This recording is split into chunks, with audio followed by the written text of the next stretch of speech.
안녕하세요. 오늘도 사연살롱을 찾아주셔서 감사합니다. 저는 칠순을 바라보는 할머니예요. 컴퓨터 자판을 두드리는 일이 익숙치 않지만 한자 한자 사연을 남깁니다. 그 나이에 뭐 대단한 사연이 있다고 이런데 글을 보냈냐고 하실 거예요. 글을 적고 있는 저 역시도 내가 지금 뭐하는 짓인가 고개가 갸웃거려지니까요. 그런데 말이죠. 이 나이 먹도록 세상을 살아보니 어딘가에 나 살아온 흔적을 남기고 싶다는 생각이 들더라고요. 그렇다고 대기업 총수나 정치인들처럼 자서전을 낼 정도는 아니고 그저 지나가는 말처럼 가볍게 제 속에 담아두었던 말들을 꺼내고 싶었어요. 제 고향은 강원도예요. 고향이라고는 해도 5살 무렵 경기도 안성으로 이사를 했으니 강원도는 그저 출생지라고 하는 게 맞겠네요. 안성은 저희 친정어머니 고향이에요. 30도 안 된 남편을 잃은 어머니는 어린 저를 데리고 친정살이를 시작했어요. 없는 살림에 출가 외인인 딸 손녀까지 데리고 나타나자 제 외조부는 한숨부터 쉬셨어요. 입 하나 줄였다 했더니 시집간 딸년이 되려 입을 하나 더 달고 왔구나. 상처한 딸의 아픔보다 먹고 사는 문제가 더 급했던 시대라 어머니와 저는 외가에서 불청객일 뿐이었어요. 그런 딸과 손녀가 안쓰러웠던 외조모는 저희 모녀를 문간방으로 데려갔어요.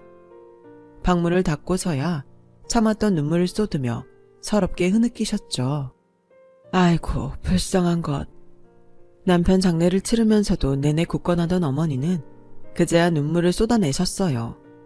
그날 밤 모녀는 날이 새도록 쉬이 잠들지 못했어요.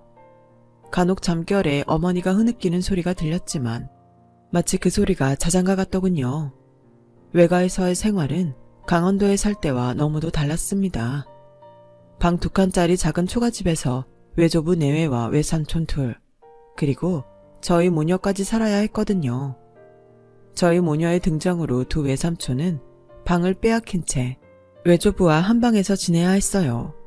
하지만 그 누구도 불평을 하지는 않았어요. 외가에서 잠자리는 그저 노동으로 지친 몸을 누일 공간에 불과했거든요. 그보다는 끼니거리가 걱정이었죠.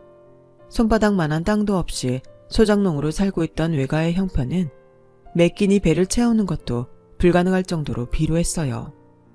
쌀밥은커녕 거친 보리밥으로도 배를 채우기 힘들 정도였으니까요.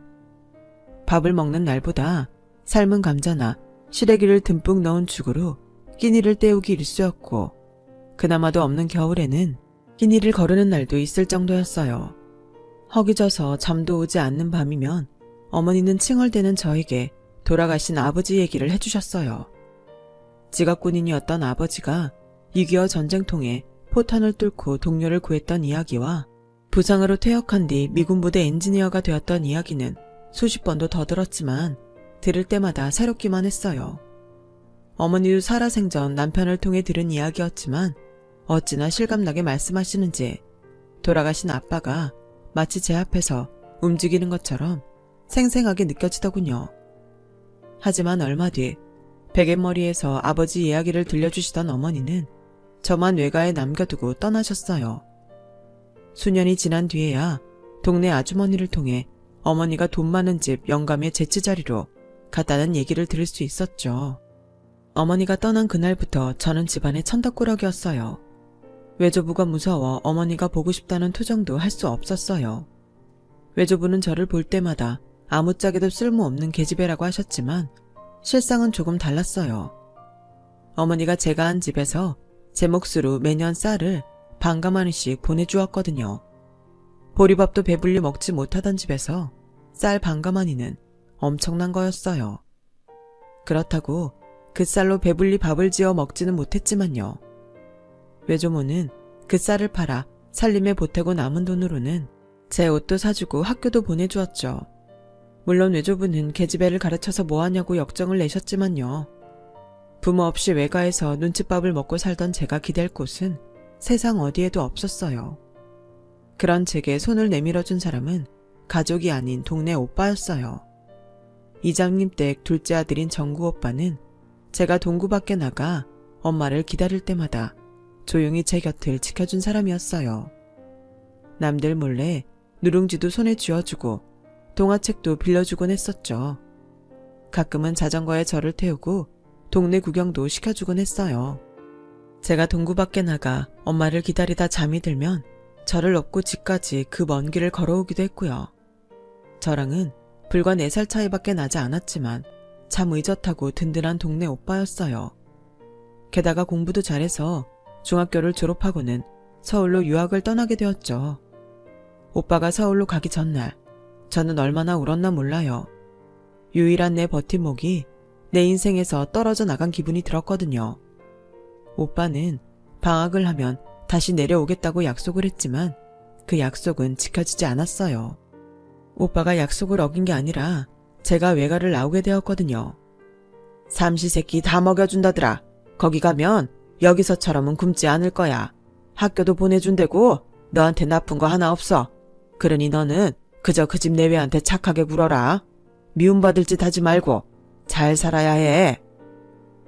국민학교 졸업식을 앞두고 외조부는 저를 먼 친척집에 양녀로 보내셨어요. 그 집에는 아이가 생기지 않아서 딸처럼 키울 아이를 찾고 있다고 했지요. 하지만 그건 다 거짓말이었어요. 세상에 어떤 부모가 딸 같은 13살 계집애한테 모진 매질을 하고 집안 살림을 떠넘긴답니까? 저는 그저 그 집 식모로 팔려간 거였어요. 거기다 외조부 말과는 달리 저는 피 한 방울 섞이지 않은 암이었고 그 집에는 저보다 2살 어린 아들이 버젓이 살아 있었어요. 있는 집 자식이라 부족한 거 없이 사랑만 받고 자라 그런지 그 집 아들은 위아래도 없고 자기밖에 모르는 이기적인 아이였어요. 왼쪽 발에 쇠로 된 교정기를 끼고 다녔는데 소아마비로 한쪽 다리를 잘 못 쓴다고 하더군요. 다친 건 다리뿐인 줄 알았는데 그보다는 더 심각하게 다친 건 마음인 것 같았어요. 저랑 눈만 마주쳐도 소리를 빽 지르며 욕설을 퍼부었거든요. 다리병신 처음 보냐? 거지 같은 년주제 어디서 까불어? 스스로를 비하하며 주변 사람들을 밀어내기 바빴던 그 집 아들은 그래도 영 몹쓸인간은 아니었어요. 지 부모와는 달리 인정은 있어서 종종 제게 주머니 속 사탕을 던져주곤 했거든요. 이거 비싼 거야. 엄마한테 들키지 말고 몰래 먹어. 그 집 아들이 준 알사탕을 이불 속에서 소리 없이 녹여 먹으며 줄인 배를 채우곤 했네요. 비록 국민학교밖에 나오지 못했지만 공부머리가 있고 셈을 잘했던 저는 그 집에 들어간 지 1년 만에 식모 노릇에서 해방될 수 있었어요. 아주머니가 저 말고 다른 식모를 하나 들였거든요. 대신 저는 주인 아주머니를 따라다니며 요즘으로 치면 비서 노릇을 했어요. 방석직 기생 출신으로 주인 아저씨의 첩이었던 아주머니는 돈놀이에 능한 사람이었어요. 있는 집 여자들을 모아 개모임을 여러 개 했는데 거기 나오는 여자들은 아주머니한테 돈을 빌려 쓰곤 했어요. 몸에 걸친 옷만 해도 일반 가정 한 달 식비는 좋게 넘을 것 같은 여자들이었지만 씀씀이가 커서 그런지 돈 필요한 구석들이 많은 모양이더라고요. 장부를 쓰거나 문서를 주고받을 일이 있을 때면 아주머니는 의례 저를 앞세워 펜을 잡게 했어요. 앳된 얼굴에 계집애가 어른들 모이는 자리에 끼는 게 이상했던지 여자들은 저를 의심스러운 눈으로 바라보곤 했는데 그럴 때마다 아주머니는 능숙하게 둘러댔어요. 제 친정집 먼 조카아인데 어찌나 영특한지 샘도 빠르고 일도 잘해요. 지딴엔 내 집에 얹혀 사는 게 미안했던지 옆에서 수발을 들겠다네요. 다행히 그 말에 여자들은 제게 의심을 거두었고 자신들이 화투장을 두들기거나 남의 집 부부 애정사를 군것질거리처럼 씹을 때도 저를 의식하지 않았어요. 어린아이가 있을 자리가 아님에도 아주머니가 이런 자리에 저를 데리고 다닌 데는 이유가 있었어요. 주인집 아주머니는 그를 몰랐거든요. 하지만 아주머니가 그를 모른다는 사실을 아는 사람은 아무도 없었어요. 워낙 눈치가 빠르고 수완이 좋아서 글 모르는 티가 나지 않았거든요. 처음엔 저도 몰랐을 정도였으니까요. 그러다 제가 그 사실을 알게 된 건 그 집 아들 학교에서 온 가정통신문을 아주머니가 몰래 제게 가져와 읽어달라고 하면서였어요. 제가 읽어드리는 내용을 다 듣고는 눈을 부라리며 그러더군요. 너 인연 어디 가서 나 글 모른다는 소리 떠들기만 해봐라. 아주 주둥아리를 갈갈이 찢어 넣을 테니. 아주머니는 고맙다는 말 한마디면 끝날 일을 사나운 말들로 입막음을 하려 들었어요. 제가 그 얘기를 떠들 곳이 어디 있다고 말이에요. 그러다 어느 날인가 제가 그 집 아들이 산수 문제 푸는 걸 옆에서 도와주는 걸 보고는 안방으로 불러들이더군요. 제 앞에 종이를 던져주며 몇 가지 셈을 시켰어요. 외가에 살 때 정구 오빠한테 주산을 배웠던 덕에 또래 아이들보다 셈이 빠르고 능했던지라 저는 아주머니가 내는 계산 문제를 식은 죽 먹기처럼 풀어냈죠. 그렇게 아주머니 앞에서 제 쓸모를 증명한 저는 얼마 뒤 식모살이에서 벗어나게 된 거예요. 그 후로는 아주머니 옆에 붙어 다니며 가짜 조카 노릇을 하게 되었어요. 저한테는 다행스러운 일이었죠. 더 이상 한겨울에 손이 터지도록 얼음장 같은 물에 빨래를 할 필요도 없었고 밥을 태웠다고 굶을 일도 없었으니까요. 거기다 아주머니한테 다달이 용돈도 받았고 개모임에 따라 나가 여자들이 버리는 화투판에서 심부름을 해주고 뽀찌도 챙길 수 있었거든요. 그렇게 그 집에서 22살까지 보낸 저는 그동안 모은 돈으로 독립을 하기로 했어요. 양장학원에 들어가 기술을 배울까 아니면 전화교환원이 될까 처음으로 내 인생을 계획하게 되었죠. 그런데 그 꿈을 실행하기도 전에 그 집 아들한테 발목이 잡혀버린 거예요. 연자야, 나랑 살자. 그간 쭉 생각해 왔는데 아무리 생각해봐도 난 너 아니면 안 되겠다. 어머니랑 아버지는 내가 설득할게. 아니, 내가 너랑 살겠다고 하면 그러라고 하실 거다. 절름발이 서방이라도 너한테는 바람막이가 돼줄 수 있지 않겠냐? 나랑 결혼하자, 연자야. 저한테는 그저 주인집 아들일 뿐이던 남자가 느닷없이 그간 품었던 연정을 앞세워 제 앞을 막아섰어요. 지금껏 살면서 가까운 사람들한테 늘 버림만 받아왔던 저로서는 나를 보내지 않겠다고 내 손을 잡은 이 남자가 무척이나 고마웠어요. 딱히 이 남자한테 사랑을 느낀 건 아닐지라도 연민과 고마움만으로도 살 수 있을 것 같았어요. 하나뿐인 아들이 그 집에서 부리던 계집애랑 결혼을 하겠다고 하자 주인 부부는 펄쩍 뛰었어요. 하지만 아들 고집을 꺾을 자신도 없고 다리까지 저는 아들을 하늘처럼 받들고 살 여자도 흔치 않다는 생각 때문이었는지 결국은 결혼을 허락해 주더라고요. 혹시 자기 집 돈만 빼먹고 남편 버리고 도망가지 않을까 걱정이 됐는지 주인 아주머니, 아니 시어머니는 제가 첫애 임신을 할 때까지는 집에 데리고 살겠다고 그러더군요. 그러자 이번엔 남편이 펄쩍 뛰었어요. 어머니, 내 눈에 흙이 들어가기 전까지 내 색시는 시집살이 안 시켜. 내가 어머니를 몰라? 말로만 며느리라고 하지 우리 연자 식모처럼 부릴 거잖아. 난 그 꼴 못 보니까 그렇게 알고 분가시켜줘. 안 그럼 우리 야반도주한다. 20이 넘었어도 제 눈에는 철없는 주인집 도련님으로만 보이던 남편은 저 하나 지키자고 목에 핏대까지 세워가며 자기 부모랑 맞섰어요. 그렇게 분가를 한 이후에도 남편은 명절이나 시부모 생신 때 시댁을 찾을 때면 혹여 제가 손에 물이라도 묻힐까봐 전전긍긍하며 제 주위를 떠나지 않았어요. 지금 생각해도 저한테는 참 애틋한 사람이었죠. 아들이 이렇게 나오니 여우 같은 시어머니라도 어쩔 수 있겠어요? 적어도 아들 앞에서는 며느리한테 찍소리 못하고 사셨죠. 물론 뒤에서는 아니었지만요. 니년이 내 아들을 어떻게 구워 살만나 몰라도 난 너 못 믿는다. 내 부모 형제도 못 믿는데 내가 누굴 믿어? 혹여라도 땀만 품고 있는 거면 일찌감치 꿈 깨는 게 좋아. 내가 옆에서 눈을 부릅뜨고 니년 하는 꼴 지켜볼 테니까 알아들어?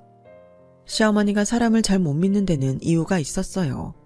시어머니를 방석집에 팔아넘긴 사람이 바로 시어머니 부친이었거든요. 노름빛에 딸을 팔아넘긴 것도 모자라 돈 떨어질 때마다 식구들이 돌아가며 찾아와 가진 폐악질을 퍼붓고 코 묻은 돈까지 가져갔다더군요. 그렇게 가족들한테 받은 상처는 고스란히 시어머니 마음에 생채기와 병을 만들어버렸어요. 어머님의 그 병은 20여 년이 흐른 뒤에 치매를 앓다가 세상을 떠날 때까지도 어머님을 괴롭혔어요. 죽는 순간까지 제게 했던 말이 난 너 못 믿는다 였거든요.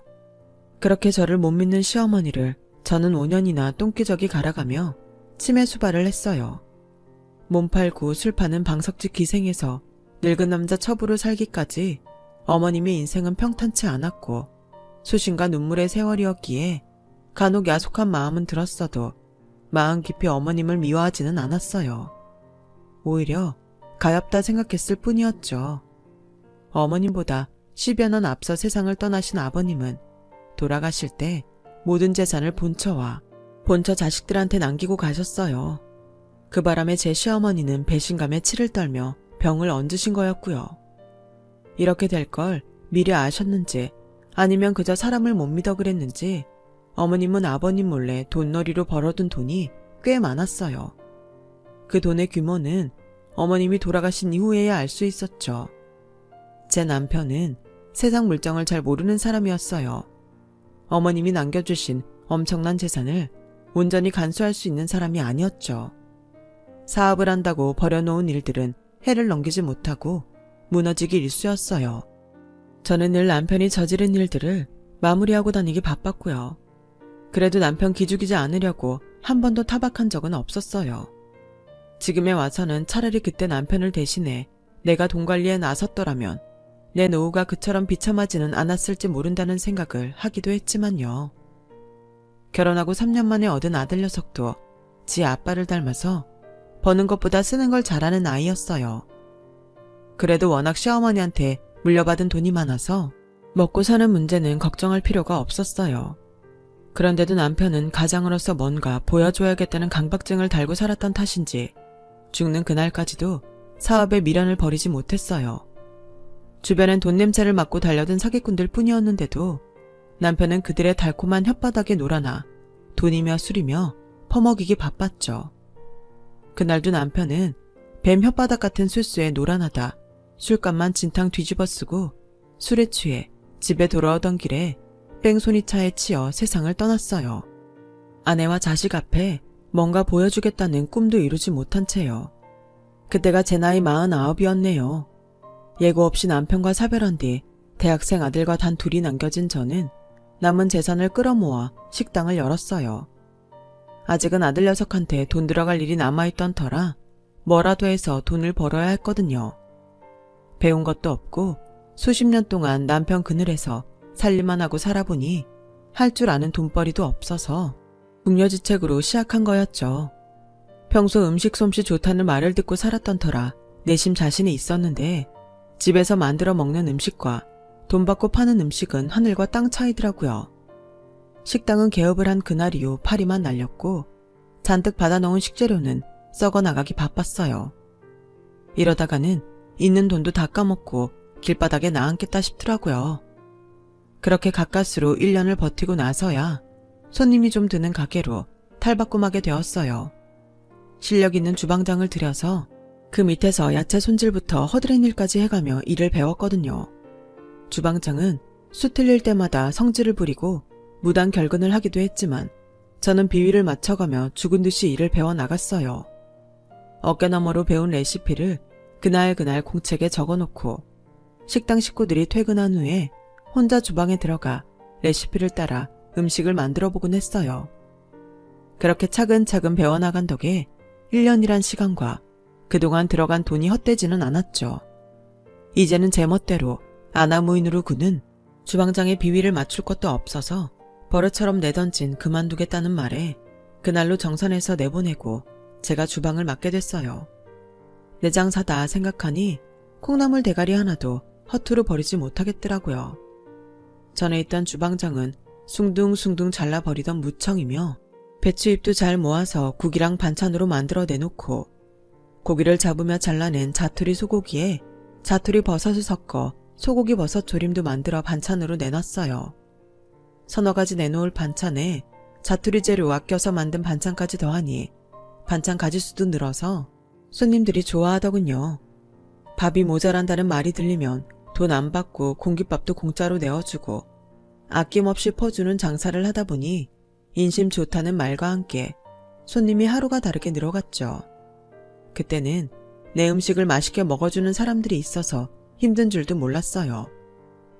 그렇게 10여 년을 음식 장사를 하며 살다 보니 온몸이 성한 곳이 없더군요. 손마디에는 류마티스가 생겨서 철철이 뼈주사를 맞으며 버텨야 했어요. 간 수치도 오르고 온몸이 종합병원 수준이었죠.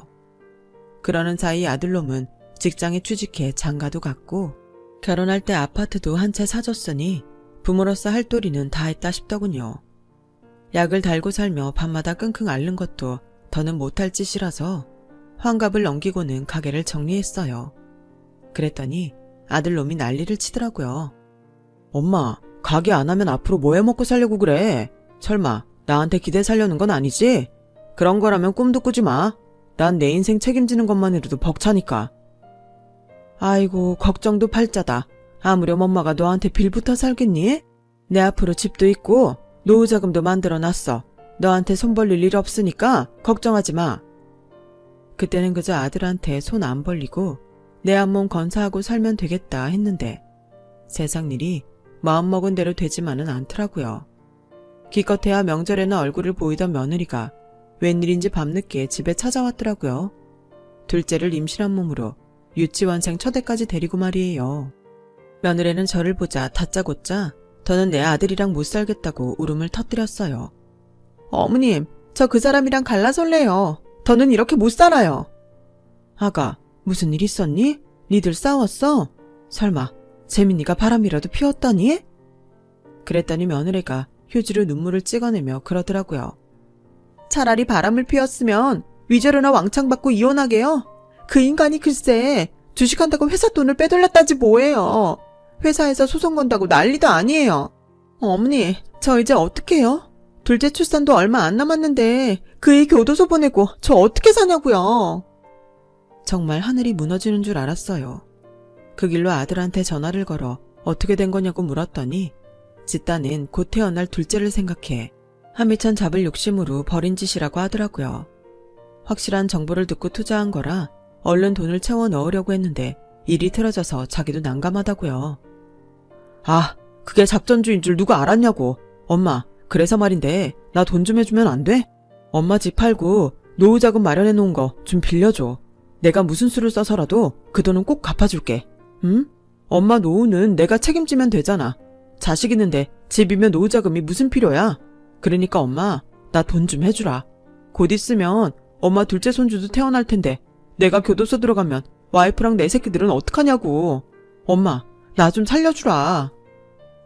세상에 어느 부모가 내 자식이 교도소에 들어갈 판이라는데 돈 욕심을 부리겠어요. 거기다 큰 손주에 곧 태어날 둘째까지 아빠 없는 애를 만들 수는 없잖아요.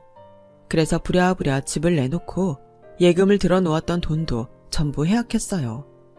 돈 준비가 됐다는 말에 아들놈은 불이 나게 찾아왔더라고요. 집은 팔리는 대로 돈 빼서 줄게. 일단 은행에 가서 현금부터 네 계좌로 이체해주마. 그 말에 아들놈은 죽다 살아난 놈처럼 안도하더군요.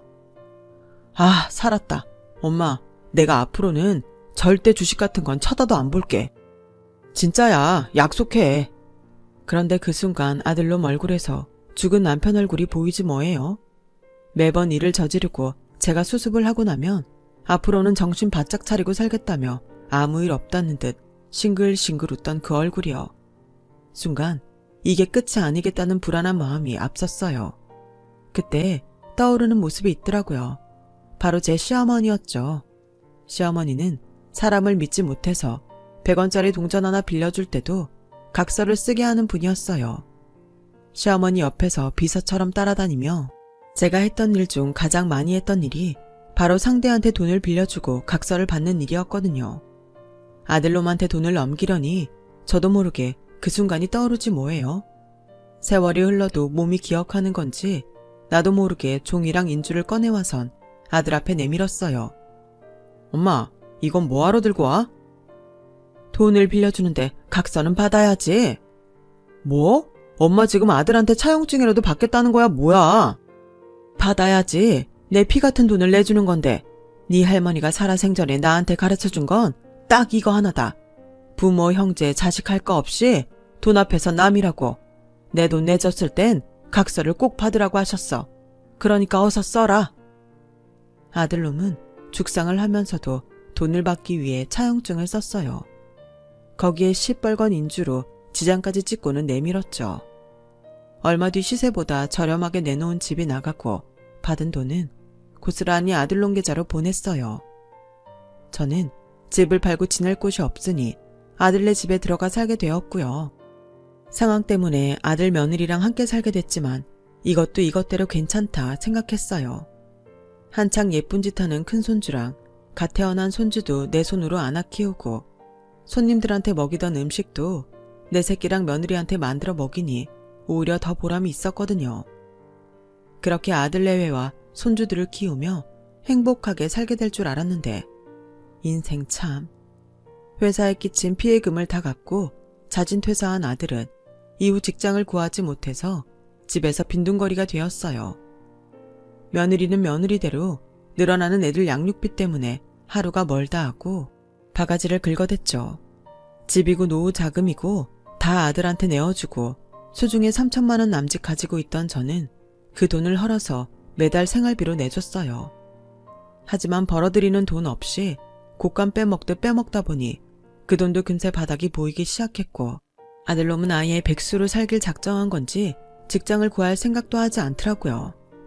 어쩌겠어요.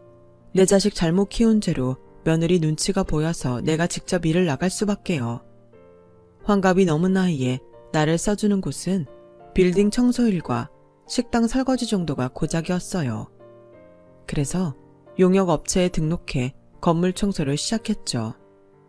남들 다 자는 시간에 첫 차를 타고 종로로 나가는데 버스 안에선 저처럼 나이 든 사람들로 가득하더군요. 이 시간에 출근하는 사람들은 대개 건물 청소나 경비 일을 하는 사람들 뿐이었어요. 다들 얼굴에는 지난 한 세월이 얼굴에 새겨진 고랑들마다 깊게 박혀 있더군요. 일단 출근을 하면 정신없이 돌아가는 일정에 몸은 고대도 딴 생각은 안 들더군요. 새벽 청소를 하고 1시간 남짓 휴게실에서 몸을 이이고 아침 청소를 하고 점심을 먹고 나머지 청소와 뒷정리를 하면 오후 3, 4시쯤이 되어 퇴근을 했어요. 집에 돌아오면 그 사이 어질러진 집을 대충 치우고 아들놈이랑 며느리에 먹일 반찬을 만들었죠. 유치원을 마치고 돌아올 손주놈 간식도 만들고요. 내 몸 움직여 먹고 사는 건 괜찮은데 아들놈이 가장 노릇도 못하고 평생 백수로 살게 되는 건 아닌가 걱정이 앞서더라고요. 그래서 하루는 독한 마음을 먹고 아들놈을 불러 한 소리 했어요. 아들이 써줬던 차용증을 내밀고는 당장 돈 갚으라고 말이죠. 너 이거 안 갖고 버틸 생각일랑 꿈도 꾸지 마라. 내가 니놈 교도소를 보내는 한이 있어도 이 돈은 꼭 받아낼란다. 늙은 애미는 새벽부터 건물 청소하러 다니는데 새파랗게 젊은 놈이 집구석에서 TV나 끼고 살아. 네 자식들 보기 창피하지도 않냐? 어쩔 거냐? 취직할 거냐 말 거냐? 엄마, 나도 취직하고 싶지. 근데 날 써주는 곳이 없는 걸 어떻게 해? 네가 돈 많이 주고 편한 곳만 찾으니 그런 거지. 돈 벌 생각이 있는 놈이라면 딸린 처자식 생각해서라도 배달 일이라도 할 거다. 근데 네 놈은 어쩌고 있냐? 툭하면 남 탓, 사회 탓만 하면서 빈둥거리고 있잖아. 그럴 거 뭐하러 밥죽 내고 집에 있냐? 차라리 내가 이 차용증 들고 가서 너 고소해 줄 테니까 교도소 들어가 공짜 밥이나 실컷 먹고 살아라. 너 내가 못할 것 같냐? 네 할머니가 돈놀이 할 때 이 엄마가 따라다니며 뒤치다꺼리 했던 사람이다. 돈 안 갚는 놈한테 어떻게 해야 하는지는 누구보다 내가 잘 알아. 이애미가 하는지 못하는지 한번 보자. 제가 이전과는 달리 살기 등등하게 나오자 아들놈은 겁이 났는지 며칠 뒤 취직을 했다며 출근을 하기 시작했어요.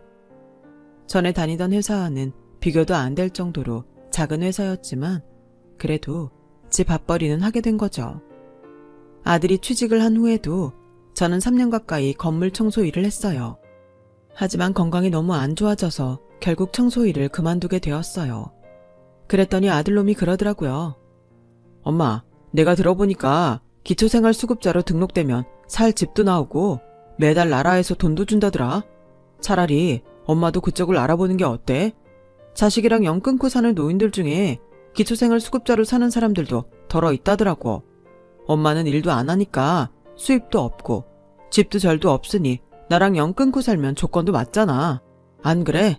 어차피 내가 엄마 돈 갚긴 힘들 것 같은데 그렇게라도 해서 엄마 노후는 나라에서 책임지게 하면 되잖아.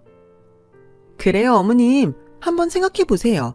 저희는 애 둘 키우고 사는 것도 벅차서 어머님 노후는 책임 못 져요.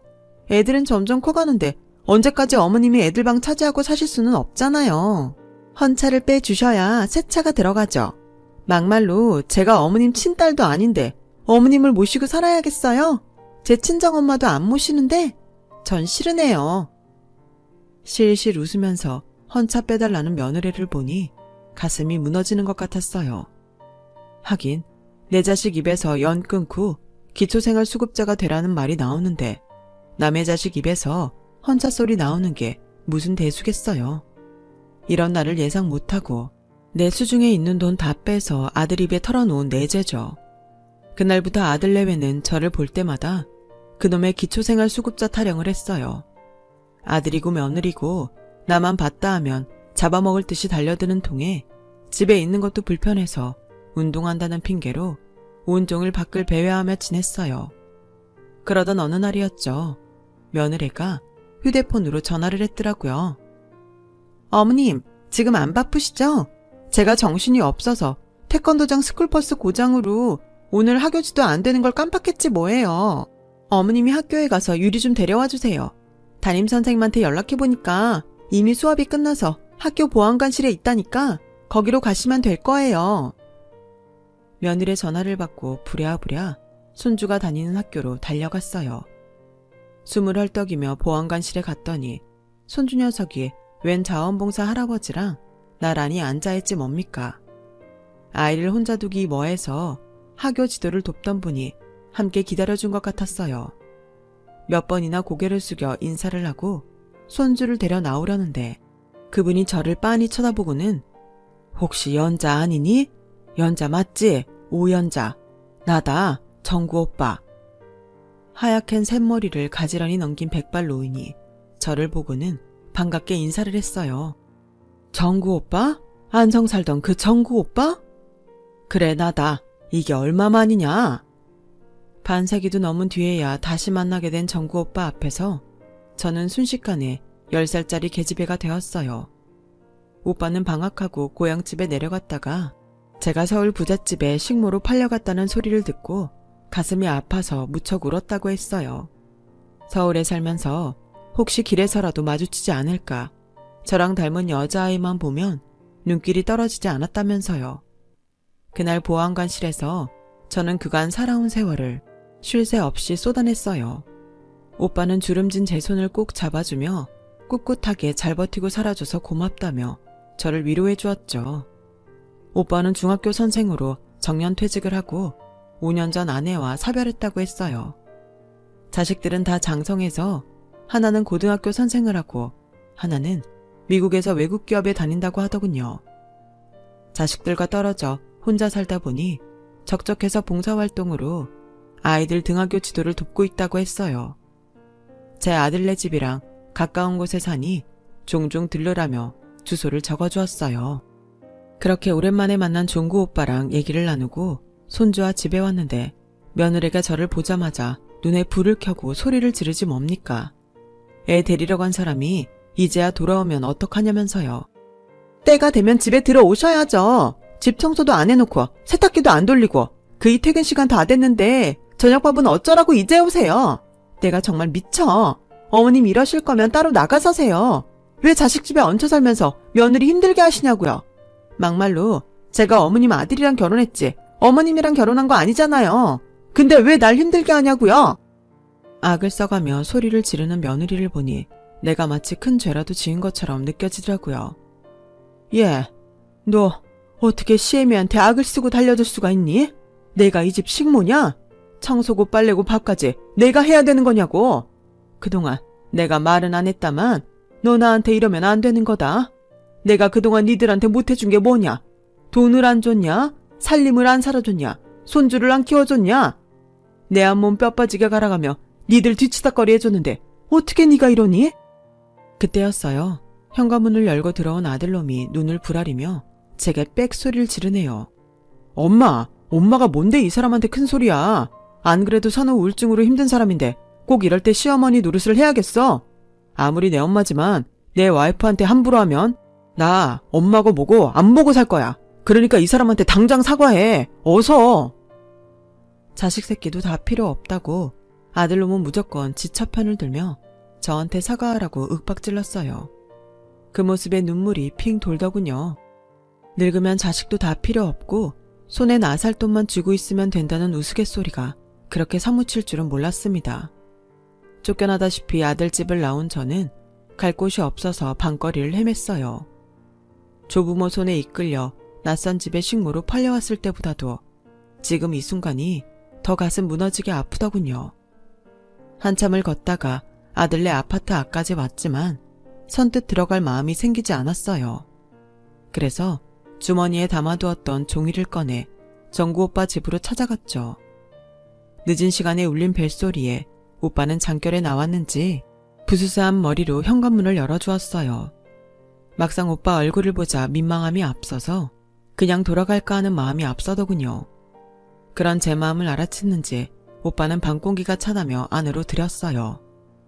오빠가 내려준 따뜻한 녹차를 마시며 어금니로 꽉 깨물고 속 얘기를 쏟아내었습니다. 아들 바람대로 기초생활 수급자라도 돼서 그 집을 나올까? 다시 건물 청소 일을 알아봐야 하나? 이런저런 얘기를 꺼내자 오빠는 무거운 얼굴로 그러더군요. 연자야, 이제 그만 힘들게 살아라. 이제 너도 좀 편할 때가 되지 않았니? 아들 집에 가기 싫으면 여기서 살아. 방도 많고 너 눈치 줄 사람도 없다. 다 늙은 마당에 너나 나나 내외할 일도 없지 않겠니? 그저 고향 오빠 동생으로 서로 의지하고 살자. 그냥 그렇게 살자 우리. 정구 오빠 말에 눈물이 쏟아졌어요.